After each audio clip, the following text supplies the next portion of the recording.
Hey everyone, welcome into our latest Trade to Black podcast. I'm your host, Shad Dales, and today we're going to outline what the current political and legal framework looks like for both the hemp industry and the cannabis industry. We'll outline the differences between the two, what the industry was originally designed for, and what industries should and should not be doing. There's a lot of moving parts here, leaving people scratching their head as to what's legal and what's not. So with that, let's dive into it. First up, let's review the current Farm Bill, a comprehensive piece of legislation governing agricultural and food programs. It plays a crucial role in shaping the hemp industry. The 2018 Farm Bill, introduced by Senator Mitch McConnell, marked a moment for the hemp industry by removing hemp, defined as cannabis with less than a 0.3% THC, from the list of controlled substances. The legislation allowed for legal cultivation, processing, and sale of hemp and its derivatives, leading to a surge in the production and commercialization of hemp-derived products, particularly CBD. So let's now look at THC versus THCA, key legal differences, and based off of that, the main differentiator under federal laws lies in their psychoactive properties. THC is the psychoactive compound responsible for the high associated with cannabis. It is classified as a Schedule I substance under the Controlled Substances Act,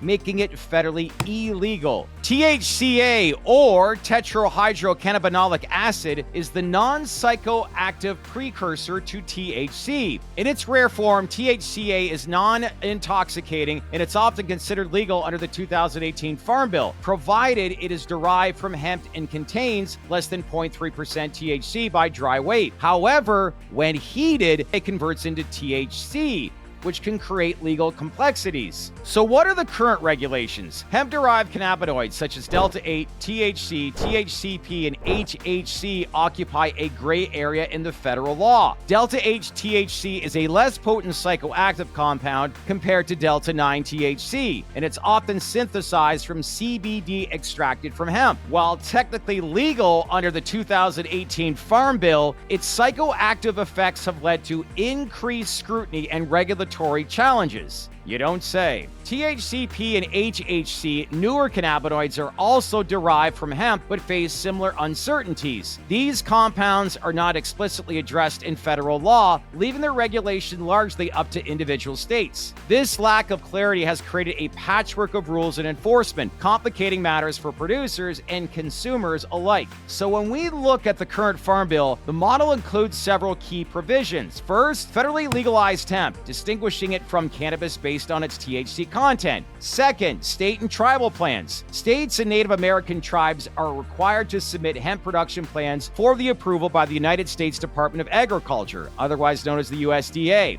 And third, the regulatory language. The Farm Bill is a spending bill that authorizes disbursements from an authorized agency such as the Commodity Credit Corporation. It includes terms like baseline, budget scoring, and mandatory spending programs. While the hemp industry has grown significantly, it faces several challenges. First, the regulatory uncertainty. The evolving regulatory landscape creates uncertainty for farmers and producers. Also, market saturation. The rapid growth of the hemp industry has led to market saturation, driving down prices and profitability. And finally, quality control, ensuring product safety and quality. It remains a significant challenge with concerns about inconsistent testing and reporting. So how are these practices affecting the cannabis industry? The cannabis industry, as we know, faces its own set of challenges, some of which stem from the hemp industry. First, as we know, banking restrictions. Cannabis companies struggle to access banking services due to federal regulations, forcing many to operate primarily in cash. Another is taxation issues. Cannabis businesses face higher federal tax rates compared to other industries, impacting their profitability. And finally, market competition. The rise of hemp-derived products such as Delta-9 THC has created competition for traditional cannabis products. So really, what should the hemp industry be about? First, and it's the most important one, is product safety, ensuring that all hemp-derived products are safe for consumers through rigorous testing and quality control. There needs to be improvement here. Another is sustainable practices, promoting sustainable farming practices to protect the environment and ensure long-term viability. And the last one that comes to mind is clear labeling, providing clear and accurate labeling to inform consumers about the contents and potency of hemp products. So let's now shift to the legal framework for the cannabis industry. It operates under a complex legal framework.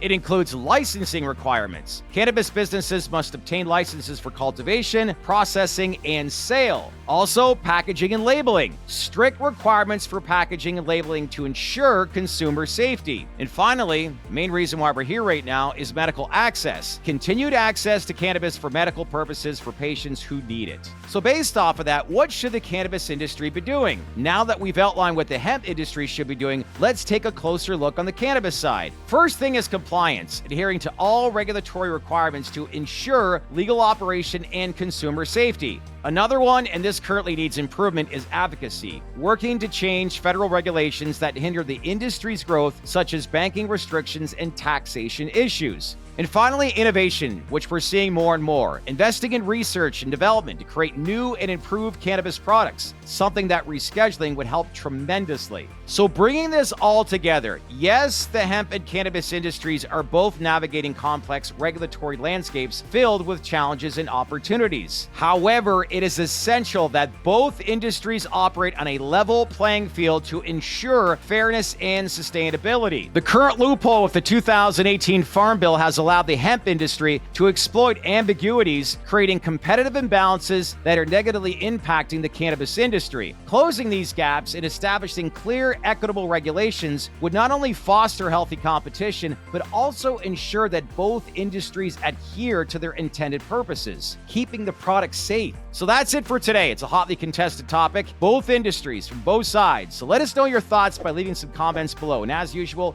if you like this content we produce, give this video a like, share it with your network, and if you haven't done so already, make sure to subscribe to our channel. One last thing, as I always say, scan this QR code and become a daily baked-in newsletter subscriber delivered to your inbox weekdays, Monday through Friday at 8 a.m. Eastern Time, giving you all the latest news on the business and reform side of the cannabis industry. As said, that's it for today. So stay connected, stay informed, and stay open-minded. And I'll see you next time on our latest Traded Black podcast. I'm your host, Shad Dales, and thanks again, everyone, for watching.